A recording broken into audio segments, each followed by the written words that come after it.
Congresswoman Eleanor Holmes Norton, a Democrat representing the District of Columbia, she was an organizer of the 1963 march, and the Reverend Al Sharpton, founder and president of the National Action Network, my colleague, host of MSNBC's Politics Nation. When you listen to that speech in its entirety, one thing that comes through is the rhetorical tightrope that your father was walking. He was speaking to the crowd, but he was also knew that he had one of the largest audiences he was probably ever going to have. Who was the audience for that speech? Well, I think the audience has become different than who it was. That day, the audience was not just the crowd, but it was Congress. It was the president. It really was the nation. It now has become the world in a real sense, even though it was a dream that he shared for this nation. There's a repeated return to a very insistent tone, that if you think we're going to blow off steam and go away, if you think you can kind of slough us off, and he manages to do this in a way that it is very deftly done. It's graceful and gracious and open-hearted, but what comes through is we are not moving. Well, you know, one of the things that you have to think about when you hear the speech in its entirety is that he laid out some of the same issues that Martin III and I are dealing with today and dealt with Saturday, and the Congresswoman deals with all the time. He mentioned at least twice police brutality. He talked about economic inequality. He talked about blacks not being able to vote in the South, not feeling they had a reason to vote in the North. If he were to make that speech today and wasn't Martin Luther King, they would call it the grievance industry, because he laid out some of the same grievances that we are accused of exacerbating today. So it's amazing to hear him raise issues that we get condemned for raising. And particularly the passage, the very striking passage on the promissory note, which is that we have been given a bad check, marked insufficient funds, which gets a huge laugh from the crowd of recognition. Yeah, but by the time he got there, he had laid the predicate.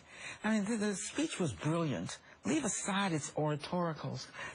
He starts out, before you get to the promissory note, he gives you the historical basis for it, the Emancipation Proclamation. Right. And by the time you get to modern times, that has become a real promissory note. And when you consider that this man is the speech, virtually every other line is a metaphor for the audience. And then what the Reverend said is very important to note. How do you speak to the audiences that Martin indicated? When you know that most of the people there are black, about a third are white, you're speaking to the larger American public, to the political establishment. To the Washington Post editorial page, for instance. He was speaking to us, he was speaking to the young militants. He talks about the marvelous militancy, but he managed to admonish us at the same time. Don't go overboard.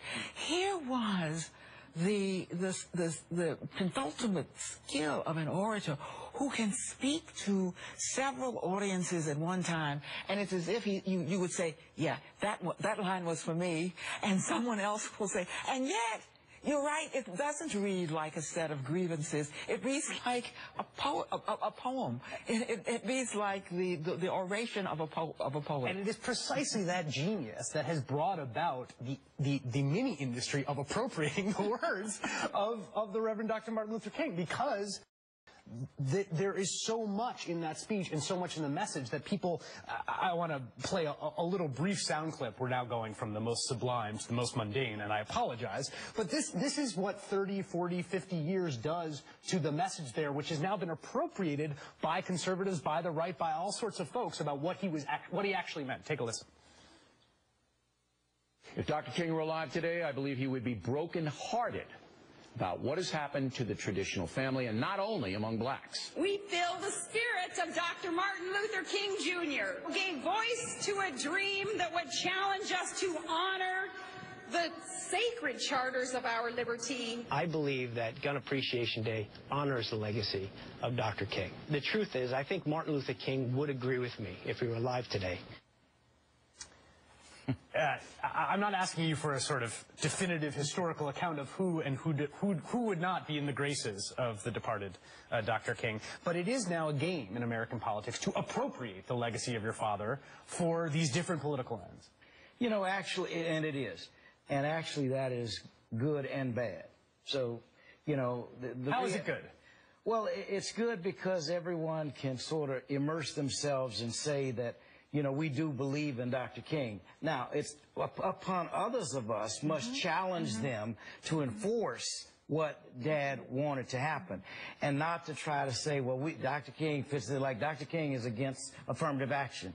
Well, that just is not true. Right. Even though he wanted to see the day when his children would be judged not by the color of their skin, but by the content of their character. Reality is maybe I, as an older person, am judged by the content of my character. But masses of black folk, we saw that with Trayvon Martin. He was profiled and tragically lost his life. So masses of young black people are not looked at by the content of their character yet. We've got to work on that. And you know, Jesus, if you forgive the metaphor, Jesus Christ is appropriated by everybody from the far right to the Catholic Church. And that's what happens when you become a universal figure. That's right. When what you said appeals across the board. So in a real sense, I don't think Martin Luther King would have minded. He would have made sure we clarified the way Martin is doing now. But I think even Jesus, we at least let the disciples interpret it. What's amazing to me is these guys and ladies on the right seem to feel they know Dr. King better than his children, better than the people that worked with him, the people that were on his team. I mean, it's like... Or even better than the plain historical record. Exactly. I mean, him speaking for himself. The March for Jobs and Freedom pamphlet. Okay, this is the pamphlet, and I'd like to hear you talk about this. You were one of the organizers. We marched to redress old grievances and help to resolve an American crisis. The crisis born of the twin evils of racism and economic deprivation. They rob all people, Negro and white, of dignity, self-respect, and freedom. Their livelihoods destroyed. The Negro unemployed are thrown into the streets, driven to despair, to hatred, to crime, to violence. All America is robbed of their contribution. At a later point in the pamphlet, they talk about organizing the unemployed for the march. It will serve no purpose to hold a march for jobs and freedom if unemployed people are not able to come and add their voices and presence to the demonstration. There was a profound economic message at economic justice and equality. Well, at first it was going to be a march for freedom, but A. Philip Randolph and Bayard Rustin said, wait one moment. You know, you got to give content to that word. And in 1963, you get... Freedom is too arid. Oh, that's it. You know, that you can appropriate, by the way, very easily. But if you put jobs in there, what are those who, for example, are denying African Americans the right to a job going to do? What are those who don't mind having what we had then, what we have today, twice the unemployment rate for blacks as whites? You got to face those facts. And by the way, the speech was full of facts. You know, it was full of incontrovertible facts, and somehow he managed to do that under the guise of poetry.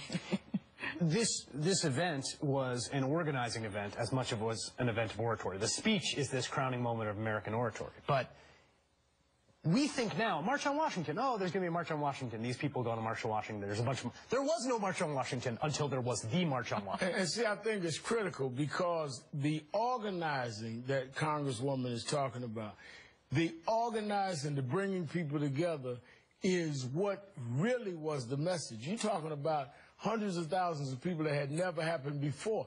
They did not know what Dr. King was going to do. You know, in the hindsight, now, we look back, you would think they went to the I Have a Dream march. They did not know about a dream till they got to the march. They went to stand up for freedom and jobs. And once you remove the purposes, then you don't have to deal with the issues. How did you, this is a mundane question, but it fascinates me. My father's an organizer. I grew up in a household of organizers.